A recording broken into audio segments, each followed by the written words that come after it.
धन्यवाद।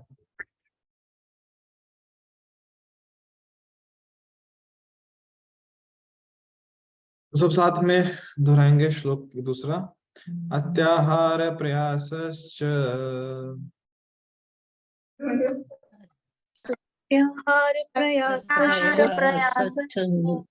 प्रजल्पो नियमाग्रह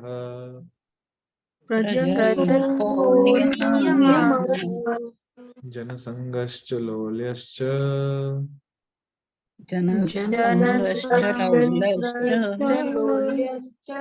षड्भिर्भक्तिर्विनश्यति।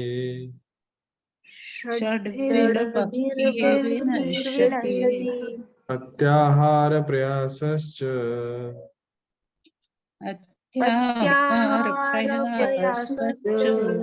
प्रजल्पो नियमाग्रह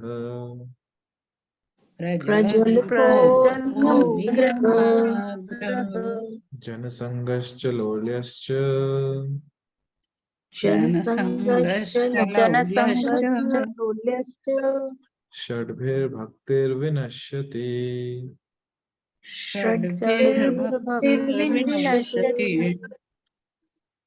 अनुवाद ऐसा है, जब कोई निम्नलिखित 6 क्रियाओं में अत्यधिक लिप्त हो जाता है तो उसकी भक्ति विनष्ट हो जाती है। तो 6 जो क्रियाएं हैं वो कौन सी हैं? पहला, आवश्यकता से अधिक खाना या आवश्यकता से अधिक धन संग्रह करना। दूसरा, उन सांसारिक वस्तुओं के लिए अत्यधिक उद्यम करना जिनको प्राप्त करना अत्यंत कठिन है। तीसरा, सांसारिक विषयों के बारे में अनावश्यक बातें करना।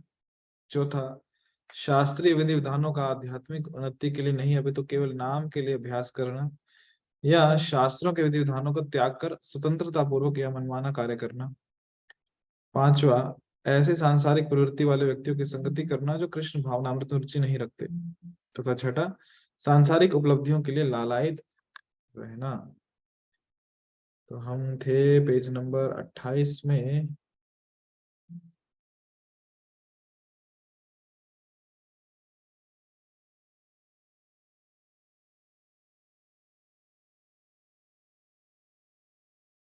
तो ये आ गया पेज नंबर 28।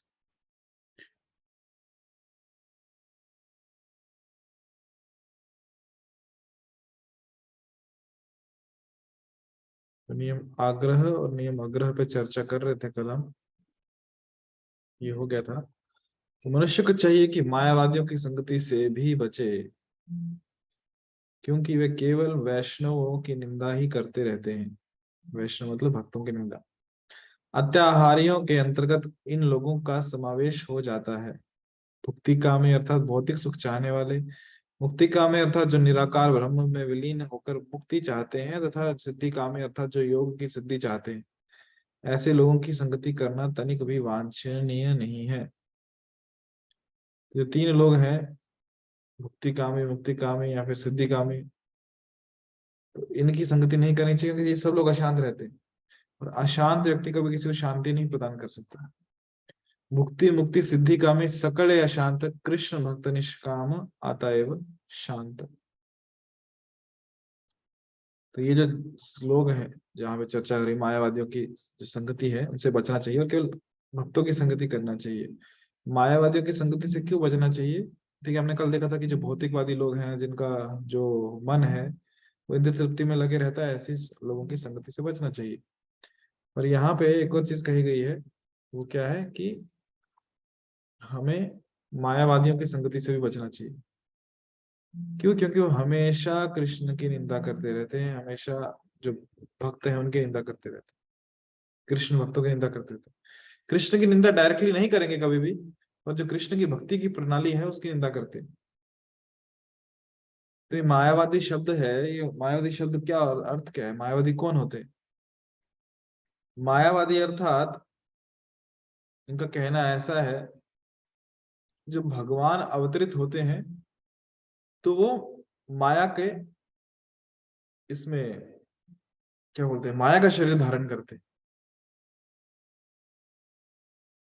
इसलिए इन्हें कहा जाता है मायावादी, कि उनके अनुसार जब कृष्ण जब यहाँ पे धरती पे आए तो कृष्ण का शरीर अलग है, कृष्ण स्वयं अलग है। कृष्ण माया का आश्रय लेके इस जगत में आए हैं, जबकि सत्य बात नहीं है। कृष्ण का शरीर माया का शरीर नहीं है, कृष्ण में कृष्ण की आत्मा, कृष्ण का शरीर, उसमें कोई भेद नहीं है, पूर्ण कृष्ण है। और मायावादियों का ये कहना होता है कि जो जीव है वो भगवान है, केवल वो भूल चुका है भगवान है। क्यों? क्योंकि वो माया के प्रभाव में आ गया है, इसलिए वो भूल गया है। जिस दिन वो माया के प्रभाव से मुक्त हो जाएगा, वो जान जाएगा कि वो भगवान है। तो यदि भगवान माया के प्रभाव में आ गए, तो फिर माया को भगवान कहना चाहिए, भगवान को क्यों भगवान कहे? तो मायावादी का कहना है कि हम ही भगवान है, सो हम, वो मैं ही हूँ भगवान। तो इसलिए मायावादी जो लोग हैं, वो भक्ति की, जो वैष्णव हैं, जो भक्त हैं, उनकी निंदा करते हैं कि ये क्या कीर्तन में एकदम भावुक होके नाचते रहते हैं, गाते रहते हैं। इनको ज्ञान का आश्रय लेना चाहिए, ज्ञान से समझना चाहिए, बुद्धि से समझना चाहिए कि भगवान कौन है, सत्य क्या है। इसलिए मायावादी लोग हमेशा भक्तों के, वैष्णव की निंदा करते रहते हैं। जो मुक्ति कामी है, भक्ति कामी, मुक्ति कामी है, सिद्धि कामी है, प्रभुपाद जी कह रहे सब लोग क्या है, अशांत है, और उनकी संगति नहीं करनी चाहिए, क्योंकि उनका कुछ ना कुछ हेतु होता है। और ऐसे लोग जिनका कुछ हेतु है, वो लोग अशांत रहते हैं, और इसलिए दूसरों को, जो दूसरे लोग कैसे शांति प्राप्त कर सकते हैं उनसे। इसलिए ऐसे लोगों की संगति हमें त्यागनी चाहिए। अगला है लालच। लालच मतलब लोल्य। लोल्य की श्रेणी के अंतर्गत योग साधक, योग साध कर मन का विस्तार करना, भ्रम में लीन होना, या मनमानी भौतिक संपत्ति प्राप्त करने की इच्छाएं सम्मिलित है। ऐसे भौतिक लाभ प्राप्त करने तथा कथित आध्यात्मिक उन्नति करने के सारे प्रयास कृष्ण भावनामृत के पथ में बाधक बनते हैं।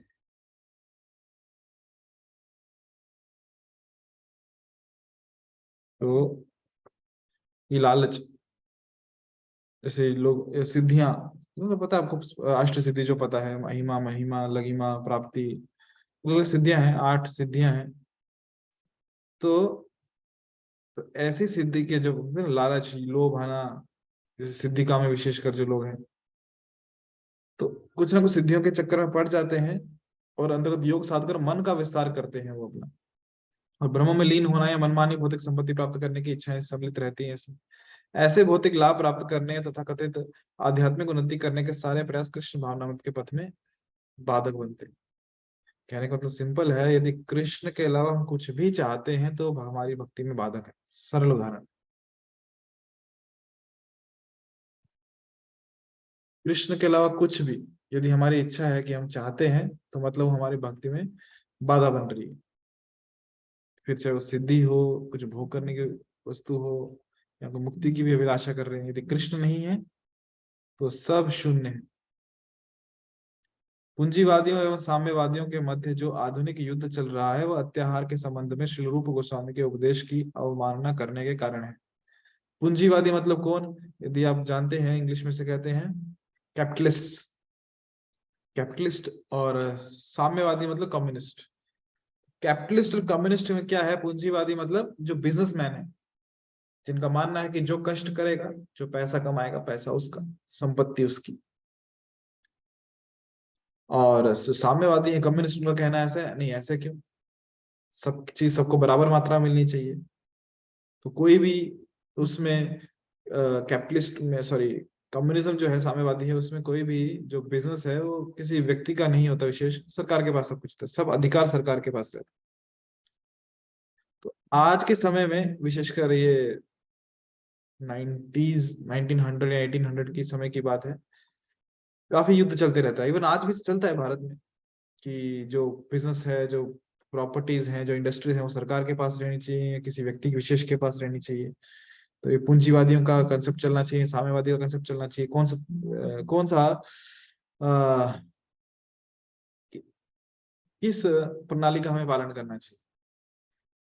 तो ये युद्ध आज भी चल रहा है। तो अत्याहार के संबंध में आता है कि पूंजीवादियों को लगता है कि मतलब अत्याहार मतलब ज्यादा, जरूर ज्यादा संग्रह करना, कि हम कमा रहे हैं तो किसका, कुछ गलत काम से थोड़ी कमा रहे हैं, हम मेहनत कर रहे हैं इसलिए हम कमा रहे हैं, और हम बहुत सारा कमा रहे हैं, ऐसा उनको लगता है। और साम्यवादी को लगता है नहीं, सब लोगों को समान अधिकार होना चाहिए, सबको चीजें बांटनी चाहिए, सबको सरकार के पास रहना चाहिए, सरकार बांटती है सब कुछ। आधुनिक पूंजीवादी आवश्यकता से अधिक संपत्ति का संग्रह करते हैं और साम्यवादी उनकी संपन्नता से ईर्ष्या करने के कारण सारे धन तथा संपत्ति का राष्ट्रीयकरण करना चाहते हैं। दुर्भाग्यवश ये साम्यवादी संपत्ति तथा उसके वितरण की समस्या को हल करना नहीं जानते। फलस्वरूप जब पूंजीवादियों की संपत्ति साम्यवादियों के हाथ में जाती है तो उसका कोई हल नहीं निकलता। इन दोनों विचारधाराओं से विपरीत कृष्ण भावना भावित विचारधारा है, जो ये बताती है कि सारी संपत्ति किसकी है? श्री कृष्ण की है। इस प्रकार जब तक सारी संपत्ति कृष्ण के प्रशासन के अंतर्गत नहीं आ जाती तब तक मनुष्य जाति की आर्थिक समस्या का कोई हल नहीं मिल सकता। साम्यवादियों या पूंजीवादियों के हाथों में से संपत्ति सौंप देने से कोई हल निकलने वाला नहीं है। यदि $100 का एक नोट सड़क पर पड़ा हो तो कोई व्यक्ति उसे उठाकर अपनी जेब में रख सकता है, ऐसा व्यक्ति ईमानदार नहीं है। दूसरा व्यक्ति इस धन को देखने पर यह सोचकर कि उसे दूसरे का धन नहीं छूना चाहिए, उसे वहीं पड़ा रहने दे सकता है। यद्यपि ये दूसरा व्यक्ति अपने कार्य के लिए उस धन को चुराता नहीं, लेकिन वो उसके सही उपयोग से भी अनजान होता है। तीसरा व्यक्ति जो इस $100 के नोट को देखता है वह उसे उठाकर उस व्यक्ति को खोज सकता है जिसने इसे खोया था, और उसे वापस दे सकता है। ये व्यक्ति उस धन को अपने ऊपर खर्च करने के लिए ना तो चुराता है, ना ही उसकी उपेक्षा करके उसे सड़क पर पड़ा रहने देता है। इस धन को उठाकर और उसे उस व्यक्ति को देकर जिसने उसे खोया था, यह व्यक्ति ईमानदार एवं चतुर सिद्ध होता है। तो यहाँ पे हम देख पा रहे हैं जो उदाहरण श्रील प्रभुपाद जी दे रहे हैं आधुनिक जगत का। श्रील प्रभुपाद जी की पुस्तकों की खास बात यही है कि जब श्रील प्रभुपाद जी जो उदाहरण देते हैं, एकदम आधुनिक जगत के ऐसे उदाहरण देते हैं जो हमें समझ में आ जाते हैं बहुत सरलता से। इसलिए बहुत बार जब भक्तों से, मतलब जो बाहर लोग हैं, जन समुदायों से चर्चा होती है, उनको ये चीज बहुत अच्छी लगती है। श्रील प्रभुपाद उदाहरण बहुत अच्छे देते हैं इसका। तो जब उदाहरण श्रील प्रभुपाद दे रहे हैं कि पूंजीवादी और साम्यवादियों का, तो पूंजीवादी क्या है कि कैपिटलिस्ट, कि हम मेहनत कर रहे हैं, कष्ट कर रहे हैं, तो सारा पैसा किसका है? मेरा है, करोड़ों में कमा रहे हैं। साम्यवादी क्या है कि सबका सब चीजों का राष्ट्रीयकरण होना चाहिए, सब चीज सरकार के पास होनी चाहिए, सरकार कहाँ चला रहा है? सब लोग चला रहे हैं मिलके। तो जो साम्यवादी लोग हैं, पूंजीवादियों के पास जो ये पैसा है, उसे वो द्वेष करते हैं, ईर्ष्या करते हैं, तो कहते हैं सब सरकार के पास होना चाहिए, कोई एक व्यक्ति को इतना अमीर बन रहा है। तो ना तो पूंजीवादी जो है ये सोल्यूशन है, ना ये जो साम्यवाद है या पूंजीवाद जो भी है, तुममें से कोई भी सोल्यूशन नहीं है, समस्या का हल नहीं है। तो इन दोनों विचारधारा से विपरीत क्या है? कृष्ण भावना भावित विचारधारा, कि सब संपत्ति किसकी है? ना तो किसी व्यक्ति विशेष की है, ना किसी राष्ट्र की है। ये संपत्ति किसकी है? भगवान श्री कृष्ण की है। भोक्तारम यज्ञ तपसाम सर्वलोक महेश्वरम। सब संपत्ति के मालिक कौन है? कृष्ण है। जब तक सब संपत्ति, जो जितनी भी लक्ष्मी है, लक्ष्मीपति के पास नहीं आएगी, कृष्ण के पास नहीं आएगी, तो जो हमारी समस्या है उसका कोई हल नहीं निकलने वाला। चाहे वो किसी को दे दे, हम साम्यवादी को दे दें या पूंजीवादी को दे दें, कुछ ना कुछ दोनों जो प्रणालियां हैं उसमें ड्रॉबैक्स हैं, सेटबैक्स हैं, उसमें कभी कुछ ना कुछ कमियां हैं। और जैसे उदाहरण, दूसरा उदाहरण श्रील प्रभुपाद जी यहाँ पे दे रहे हैं कि रास्ते में मान लो कोई $100 का नोट पड़ा है, और उस $100 के नोट को यदि कोई व्यक्ति उठा लेता है और उठाने के बाद अपनी जेब में रख लेता है, ये कह के कि उसका है, तो उसे हम क्या कहेंगे? सरासर चोर कहेंगे, क्योंकि उसका नोट था ही नहीं वो। और दूसरा व्यक्ति जिसने नोट देखा और उसे उठाया नहीं, रहने दिया वहीं पे, तो उसे क्या कहेंगे? उस व्यक्ति को हम कहेंगे कि ईमानदार है, ऐसा लगता है, क्योंकि नोट उसका नहीं था, उसने उठाया नहीं, हाथ नहीं लगाया। तो जन समुदाय में यही धारणा रहती है कि जिस व्यक्ति ने उठाया नहीं, तो उसके लिए वो क्या है? वो व्यक्ति बहुत ईमानदार है। कहते हैं ना वो लोष्टवत पर द्रवेशु लोष्टवत, की जो जो जमीन पे पड़ा हुआ पैसा है, जो या फिर जो धन अपना नहीं है, वो मिट्टी के ढेले के समान है, मिट्टी के जो ना पत्थर, मिट्टी का जैसे गोला जो उसके समान है, अपना किसी काम का नहीं है, ठीक है, नहीं उठा। ज्ञानी। तीसरा जो व्यक्ति है, जो जानता है कि ये जो नोट है इसका मालिक कौन है, और वो नोट का उठा के उसके मालिक के पास को खोजता है कि नोट किसका करके उसे दे के जाता है, वो वास्तव में बुद्धिमान व्यक्ति है। तो हम सब जानते हैं कि जो संपत्ति है इस संसार में, वो किसकी है? वो कृष्ण की है। और उनको हम वो संपत्ति दे देते हैं। वो दे देते कैसे देंगे? उनकी सेवा में लगा के। उसे वास्तव में क्या कहेंगे? ईमानदार और चतुर व्यक्ति, कि जिसकी संपत्ति थी उसको दे दी, ना तो खुद हड़पी ना उसको ऐसे जाने दिया। पूंजीवादियों की जो संपत्ति को साम्यवादियों को हस्तांतरित करने मात्र से आधुनिक राजनीति की समस्या का समाधान नहीं हो सकता, क्योंकि ये प्रदर्शित किया जा चुका है कि जब कोई साम्यवादी धन पाता है तो वो उसका उपयोग अपनी तृप्ति के लिए करता है। तो पूंजीवादियों के पास जो संपत्ति है, जो कैपिटलिस्ट लोगों के पास संपत्ति है, उनसे प्रॉब्लम क्या है? समस्या ये थी कि जो ये कैपिटलिस्ट जो लोग बिजनेस कर रहे हैं और जो किसी एक व्यक्ति के पास सब धन आ जाए, तो जो गरीब है वो और गरीब होते जा रहा था, अमीर और अमीर होते जा रहा था। तो इसलिए साम्यवादी उन्होंने क्या सोचा कि जो धन है अमीर लोगों के पास, उसको लूट के गरीबों में बांट दिया जाए। मतलब सब चीजों का राष्ट्रीयकरण होना चाहिए, ये बिजनेस जो है सब सरकार ने चलाना चाहिए ताकि सबको पैसा मिले। यही व्यक्ति क्यों अकेला सब पैसा खा रहा है?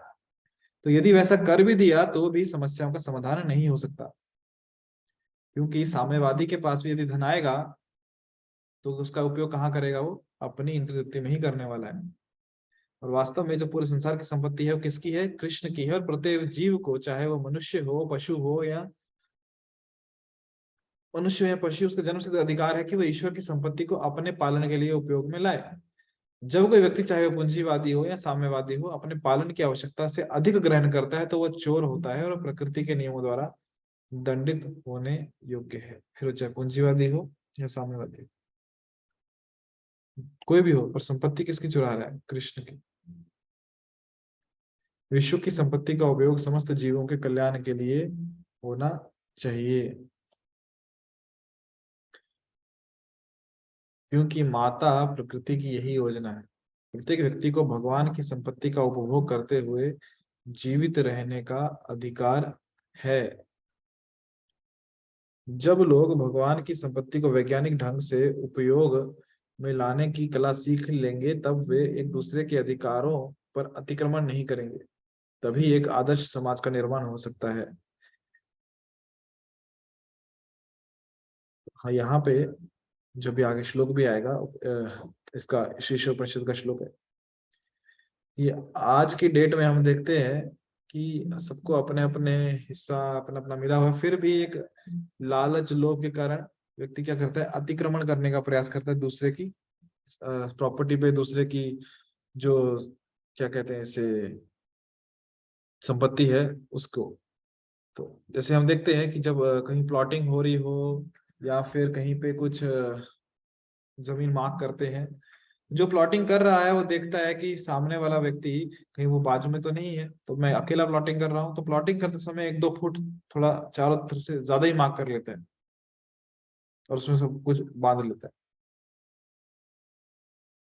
ये एक प्रवृत्ति है हमारी। वैसे ही या तो ठीक है, सरकार है, जो व्यक्ति आएगा तो देखेगा मेरी प्रॉपर्टी पे कब्जा कर लिया। पर प्रकृति में हम जनरली भगवान को जल्दी देख नहीं पाते और ऐसे सब कुछ सोचते हैं कि हमारे ही उपयोग के लिए है, और उस पर अतिक्रमण करने का प्रयास करते हैं। और जब वास्तव में सब लोग समझेंगे, जानेंगे कि जो भगवान की संपत्ति है ये पूरा जगत, और भगवान की जो संपत्ति है इसका उपयोग मैं केवल मेरे लाभ के लिए या मेरे इंद्रिय तृप्ति के लिए मुझे नहीं करना चाहिए, परंतु इन सब वस्तुओं का उपयोग कहाँ करना चाहिए? कृष्ण की सेवा के लिए करना चाहिए। तो उसे कहते हैं सही में कि हम ना तो पूंजीवादी बन रहे हैं ना साम्यवादी बन रहे हैं, अभी तो हम क्या बन रहे हैं? कृष्ण भावना भावित बन रहे हैं, जहाँ पे हम जानते हैं कि प्रत्येक जो वस्तु है वो किसकी है? वो कृष्ण की संपत्ति है, और हमें उनकी संपत्ति को उनकी सेवा में लगाना। श्लोक जो दिया है यहाँ पे शीर्षोपनिषद में कि ईशावास्यमिदं सर्वं यत्किंच जगत्याम जगत तेन त्यक्तेन भुंजिता मां कृता कस्य स्विद्धनि। इस ब्रह्मांड के भीतर की प्रत्येक चर अथवा अचर वस्तु भगवान द्वारा नियंत्रित है और उन्हीं के अधिकार में। अतः मनुष्य को चाहिए कि अपने लिए उन्हीं वस्तुओं का स्वीकार करे जो उसके लिए आवश्यक है और उसके भाग के रूप में सुरक्षित कर दी गई है, और ये जानते हुए कि अन्य वस्तुएं किसकी हैं उन्हें ग्रहण ना करे। तो हम देखते हैं कि सब लोग इसका पालन कर रहे हैं। जैसे पशु में यदि हम देखें तो गाय, उसका भगवान ने उसका भाग दिया है, क्या भाग दिया है गाय के लिए? भगवान ने घास दी है, चारा दिया है उसका, और गाय वही खाती है। गाय कभी जाके मांस नहीं खाएगी, क्यों? मांस किसको दिया है? शेर को दिया है। और शेर हमेशा मांस खाएगा, वो कभी घास नहीं खाएगा। तो भगवान ने प्रत्येक वस्तु को उसके अधिकार का दे दिया है। जैसे यहाँ पे लिया है, लिखा है कि इस ब्रह्मांड के भीतर की प्रत्येक चर अथवा अचर वस्तु भगवान द्वारा नियंत्रित है और उन्हीं के अधिकार में है। अतः मनुष्य को चाहिए कि अपने लिए उन्हीं वस्तुओं को स्वीकार करे जो उसके लिए आवश्यक है और उसके भाग के रूप में सुरक्षित कर दी गई है। भाग, कोटा। गाय उसका कोटा खा रही है, बकरी उसका कोटा खा रहा है, शेर उसका कोटा खा रहा है। तो एक दूसरे के कोटे पे अतिक्रमण नहीं कर रहे। और मनुष्य है, उसको पत्ते भी खाने हैं, उसको मांस भी खाना है, इसका भी कोटा खाना है, उसका भी कोटा खाना है।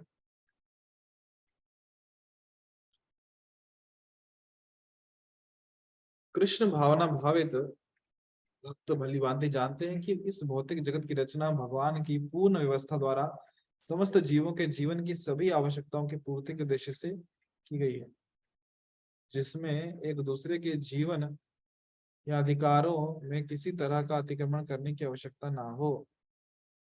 ये पूर्ण व्यवस्था प्रत्येक व्यक्ति की उसकी असली आवश्यकताओं के अनुसार हर एक को संपत्ति का सही सही भाग प्रदान करती है, जिससे हर जीव सादा जीवन तथा उच्च विचार सिद्धांत के अनुसार शांति पूर्वक रह सके।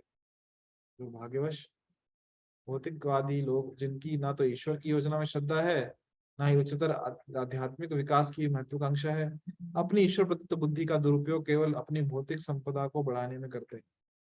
वे अपनी भौतिक स्थिति को सुधारने के लिए अनेक पद्धतियों का आविष्कार करते हैं, यथा पूंजीवाद, तथा भौतिकवादी, साम्यवाद। उन्हें ईश्वर के नियमों का उच्चतर उद्देश्यों में कोई रुचि नहीं होती। वे सदैव इंद्रिय तृप्ति के लिए, अपनी असीम इच्छाओं की पूर्ति के लिए अपने साथियों का शोषण करने की क्षमता के कारण विलग दिखते हैं।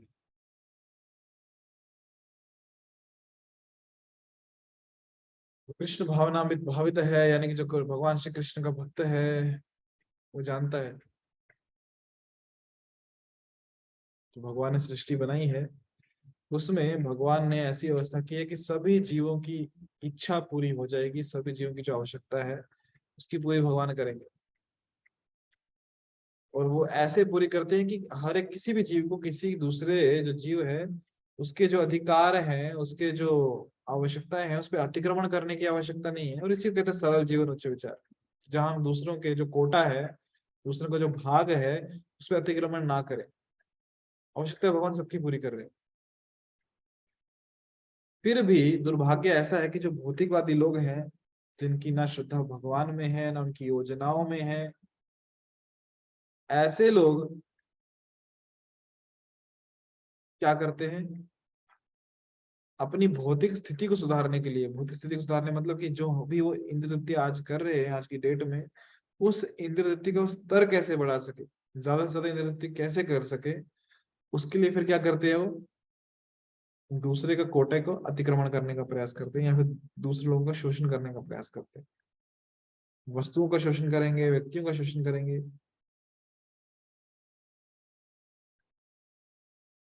तो ये हो गया, क्या क्या चर्चा कर रहे हैं हम? अति आहार, अत्याहार की ज्यादा से ज्यादा संग्रह करना, धन संग्रह, भोजन अधिक करना, या फिर इंद्रिय तृप्ति की जो वस्तुएं हैं उनका संग्रह अधिक करना।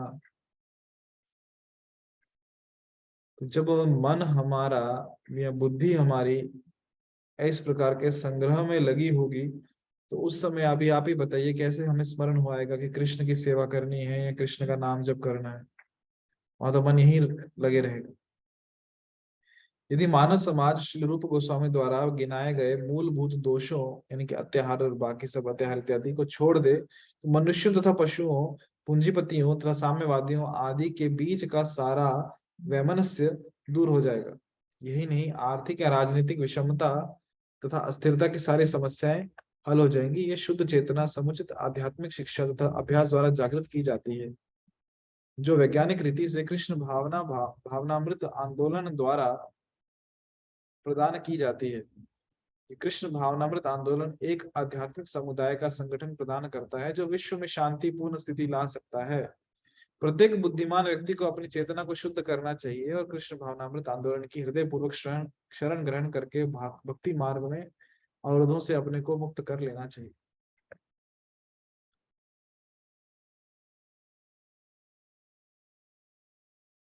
यदि आपको पता होगा यहाँ पे जो मैंने पढ़ा अभी तक कि पूंजीपति और साम्यवाद जो है उनका आपस में नहीं बनता,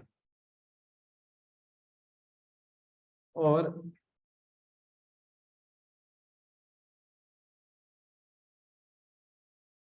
एक मिनट, यहाँ पे जो शब्द उपयोग किया है वह मनुष्य, इसका अर्थ क्या है, मैं एक बार इंग्लिश में देख लेता हूँ। आप में से किसी भक्त को पता है क्या इसका वैमनस्य का अर्थ क्या होता है? यदि पता है तो आप बता सकते हैं, नहीं तो कोई बात नहीं, मैं इंग्लिश ट्रांसलेशन को चेक करता हूँ।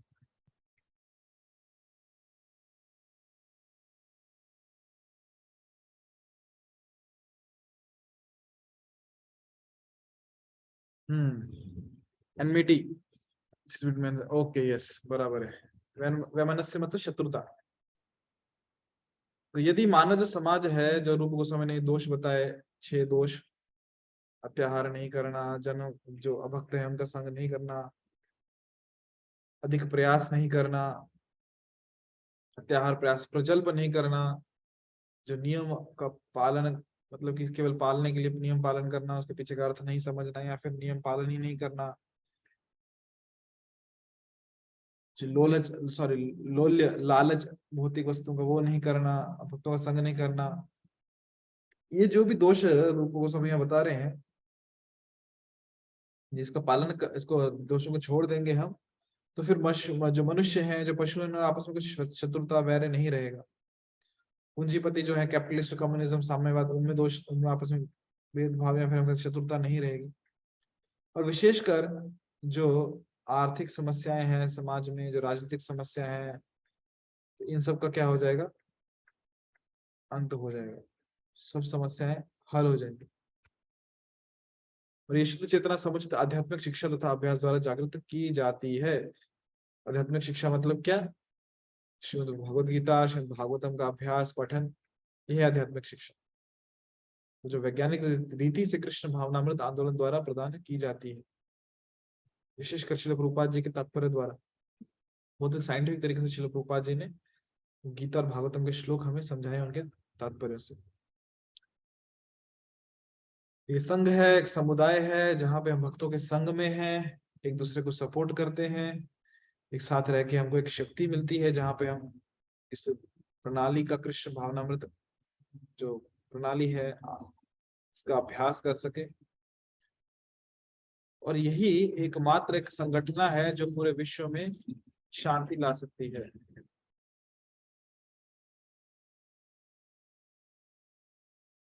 जैसे हम देखते हैं, श्रील प्रभुपाद उदाहरण देते थे कि 1945 में जो संयुक्त राष्ट्र बना, यूनाइटेड स्टेट्स, किस लिए बनाया? ताकि विश्व में शांति बने, युद्ध ना हो। द्वितीय विश्व युद्ध के बाद विशेषकर 1945 में बना था संयुक्त राष्ट्र। और उसके बावजूद जो जितने देश थे विश्व में, उनकी संख्या बढ़ गई, झंडे बढ़ गए। मतलब क्या कि और फूट पड़ के देश के टुकड़े, एक देश 2-3 देश बने हैं, शांति की स्थापना अभी भी नहीं हुई। परंतु कृष्ण भावनामृत इतना सफल आंदोलन है, इतना सक्षम आंदोलन है कि इसमें भाग लेके, इसे जुड़ के पूरे विश्व में शांति की स्थापना हो सकती है। और जितने भी बुद्धिमान व्यक्ति हैं उनको अपनी चेतना को शुद्ध करना चाहिए, प्रभुपाद जी कह रहे हैं। और इस जो कृष्ण भावनामृत का जो आंदोलन है, जो इसमें जितनी क्षमता रखता है कि पूरे विश्व भर में शांति ला सकता है, इसका हृदय से इसकी शरण ग्रहण करनी चाहिए। और जो भी भक्ति मार्ग में अवरोध आ रहे हैं, उनसे हमें मुक्त होना चाहिए। विश्व की बात तो बहुत दूर है, वो तो होगी, इस विश्व में शांति की स्थापना होगी कृष्ण भावनामृत के अभ्यास से। पर विशेषकर सबसे पहले कि हमारे जीवन में, जो हमारा विश्व है, हमारे जीवन में जब हम कृष्ण भावनामृत का अभ्यास करते हैं, तो सबसे पहले हमारे हृदय में शांति का हम अनुभव करते हैं। बाकियों को तो ठीक है, जब होगी तब होगी। और विश्व किससे बना है? हम ही लोगों से बना है ना। जब एक एक व्यक्ति अपने हृदय में शांति का अनुभव करेगा, तो बाहर के लोगों का शांत नहीं करेगा। बाहर के लोगों को इसलिए उपद्रव मचाते हैं, बाहर इसलिए उपद्रव मचाते हैं, बाहर के लोगों को शांत करते हैं क्योंकि हम भीतर से शांत हैं। जब हम ही भीतर से शांत हो जाएंगे अपनी भौतिक इच्छाओं से, तो हमारे हृदय में जो उपद्रव मचते हैं वो शांत हो जाएंगे, तो बाहर भी सब पूरा विश्व भी क्या हो जाएगा, शांत हो जाएगा, उनके उपद्रव भी शांत हो जाएंगे। तो यही एकमात्र आश्रय है कृष्ण भावनामृत आंदोलन, जहाँ हम भक्तों के संग में आके भक्ति का अभ्यास कर सकते हैं। तो यहाँ हम रुकेंगे। यदि किन्हीं भक्तों के मन में कुछ प्रश्न है तो आप पूछ सकते हैं। यहाँ पे दूसरा श्लोक संपन्न हुआ, और कल नहीं, मंडे से, अभी सोमवार से हम तीसरा श्लोक शुरू करेंगे कि कौन से वो 6 कारण हैं जिनसे भक्ति में प्रगति होती है। तो बने रहिए जानने के लिए कौन 6 कारणों से भक्ति में प्रगति होती है, श्लोक क्रमांक 3 में हम सीखेंगे। तो अभी किन्हीं भक्तों के मन में कुछ प्रश्न है तो आप पूछ सकते हैं। हरे कृष्ण। अब अपना माइक ऑन कर सकते हैं, चैट सेक्शन है, प्रश्न पूछ सकते हैं यदि आप पूछना चाहते हैं तो। यदि नहीं तो फिर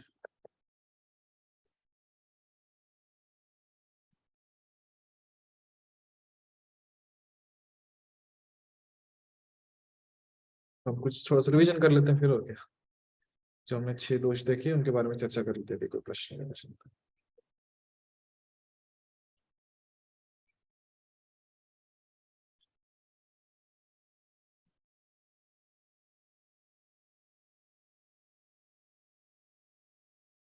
दूसरा माता जी पूछ रहे हैं कि कर्मी लोगों का संग,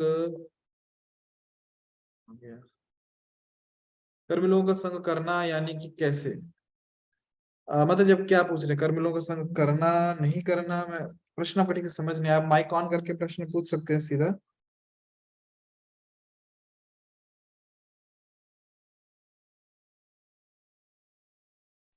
हरे कृष्णा प्रभु जी, दंडवत प्रणाम।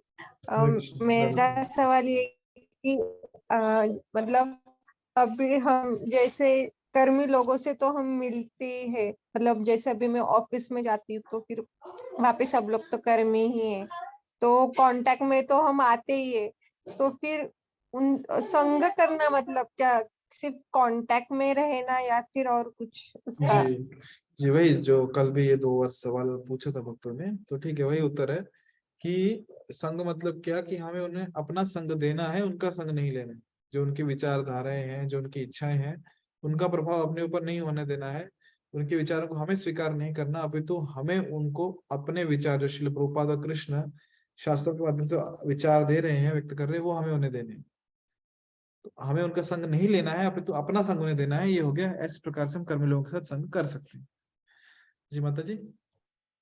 तो क्या मतलब उनसे बात नहीं करनी क्या? बात तो करनी है, बिना बात किए कैसे रहेंगे, कट्टी थोड़ी करेंगे उनसे। तो उनसे बात करनी है, पर जब चर्चा में विषय होंगी, किसी ना किसी विषय पे चर्चा होगी, तो उनके जो विषय के जो ऊपर चर्चा है उसके ऊपर हमें ध्यान नहीं देना, कि हमें उनसे इंटरेस्ट होके उनकी कथाएं नहीं सुननी कि वो क्या कथा कर रहे हैं। अपितु हमें चर्चा करनी है और अपना कुछ कथा निकाल कर उन्हें देना है, जिस प्रकार उनकी श्रद्धा कृष्ण में बढ़े, ना कि उनकी इन्वॉल्वमेंट। जैसे कि क्या होता है जब चर्चा करते हैं तो किस प्रकार की चर्चा होती है, जो, ठीक है मैं आपको एक बार बताता हूँ। यस, तो मैं ये देखिए, आपको इसमें से समझ में आएगा कि बाहर के लोग, जो कर्मी लोग हैं, उनकी चर्चाएं कैसी होती हैं। उनकी चर्चाएं ऐसी होती हैं, प्रजल्प करते हैं वो। तो प्रजल्प कैसे होता है उनका, ये आपके सामने आप देख सकते हो। भक्ति के प्रतिकूल, ठीक है, भक्ति के अनुकूल है तो करना चाहिए, कोई इसमें आपत्ति नहीं, पर भक्ति के प्रतिकूल है तो या तो वो व्यर्थ की बातें करेंगे, जैसे कि न्यूज़पेपर हो गया, समाचार पत्र, न्यूज पढ़ेंगे वो लोग, उपन्यास नोवेल पढ़ेंगे, और डिस्कशन भी वही करेंगे कि तुमने न्यूज देखी क्या, इसमें ये चल रहा है वो चल रहा है, या तर्क करेंगे, न्याय वैशेषिक दार्शनिक के तर्क, कुछ भी जजमेंट पास करना किसी भी पर्टिकुलर व्यक्ति के ऊपर, या फिर दूसरों के बारे में बातें करना, ईर्ष्या या अपनी प्रतिष्ठा स्थापना हेतु। ये तो बहुत ज्यादा होता है। जैसे आप कंपनी में जाते हो तो कंपनी में ये चीज सबसे ज्यादा होती है, कि दूसरों के बारे में डिस्कस करना, हाँ होती है। कि इसका ये चल रहा है, उसका वो चल रहा है। और मैक्सिमम टाइम जो भी डिस्कशन का आप कह लो, यू कैन से 75 to 80% जो डिस्कशन होता है वो इसी टॉपिक के ऊपर होता है, दूसरों के बारे में। इसको कहते हैं प्रजल। हाँ तो इसका हमें कुछ लाभ नहीं होने वाला। या फिर दूसरों के बारे में बात भी करें तो क्या कर रहे हैं, उनमें दोष ढूंढ रहे हैं, उनमें गलतियां क्या क्या है, झूठ बोल रहे हैं, या फिर ये तो बहुत रेयर होता है वैष्णव की निंदा करना, ये तो ज्यादा से ज्यादा भक्त समाज में ही या फिर जो सो कॉल्ड भक्त हैं उनके बीच में ही रहेगा। और संसारी बातें तो है ही। तो मेन क्या चीज है जब भी डिस्कशन होता है तो ये होता है दूसरों के बारे में बातें करना या फिर दूसरों में दोष ढूंढना। तो इसी चीजों के ऊपर जो मैक्सिमम टाइम बात रहती है, डिस्कशन होता है। तो ये हो गया संग करना। तो हमें इनका संग नहीं करना, इन लोगों का। क्यों? क्योंकि उनके जो टॉपिक्स होते हैं वो ऐसे रहते हैं। और जब हम दूसरों की गलती ढूंढ रहे हैं, दूसरों के बारे में बात कर रहे हैं, क्यों? क्योंकि हम उन लोगों से ईर्ष्या करते हैं और वहां पे अपना क्या बोलते हैं इसको, वर्चस्व दिखाना चाहते हैं कि हम किस प्रकार श्रेष्ठ हैं। सिर्फ इतनी सी बात कि हम किसी की गलती देख के सामने वाले को उसकी गलती बता रहे हैं। क्यों बताते हैं? क्योंकि हम इसलिए सामने वाले की गलती बताते हैं क्योंकि हमें लगता है कि जब हम उसको उसकी गलती बता रहे हैं तो इसलिए बता रहे हैं क्योंकि हम ये दिखाना चाहते हैं कि हम कितने श्रेष्ठ हैं, कि हम वो गलती नहीं कर रहे, वो व्यक्ति वो गलती कर रहा है। तो जब हम किसी की गलती दिखा रहे हैं मतलब हम ये बता रहे हैं कि मैं तो ये गलती नहीं करता तो मैं कितना महान हूं। तो इसका कुछ लाभ नहीं है। तो बताइए आप ऐसे लोगों का संग करके क्या लाभ होगा? इसकी जगह पे हम ये कर सकते हैं कि हम उन्हें कृष्ण के बारे में चर्चा कर सकते हैं, उन्हें गीता में क्या लिखा है, श्रीमद् भागवत में भगवान क्या बता रहे हैं, इस विषय पे चर्चा कर सकते हैं। तो इससे क्या होगा? लाभ होगा। जी प्रभु जी, थैंक यू। हरे कृष्णा। हरे कृष्ण। तो हमें वही वापस बात, संग करना है, कर्मी लोगों से मिलना है। उन इनफैक्ट अगर हम उनसे नहीं मिलेंगे तो वो तो जा ही रहे नरक, नरक के रास्ते। हमें उन्हें बहुत जरूरी है, हमें उनसे मिलना। जैसे कल शाम कृपा प्रभु जी ने भी पूछा था, हमें उनसे मिलना है और उन्हें कृष्ण देने हैं, क्योंकि उनके पास कृष्ण नहीं है। पर उनके पास जो भी कचरा है संसार की बातों का वो हमें नहीं लेना। बस हमें किस प्रकार उनकी जो भी डिस्कशन चल रहा है उसमें कृष्ण को डाल के वो कृष्ण देने का प्रयास करना। जी माता जी।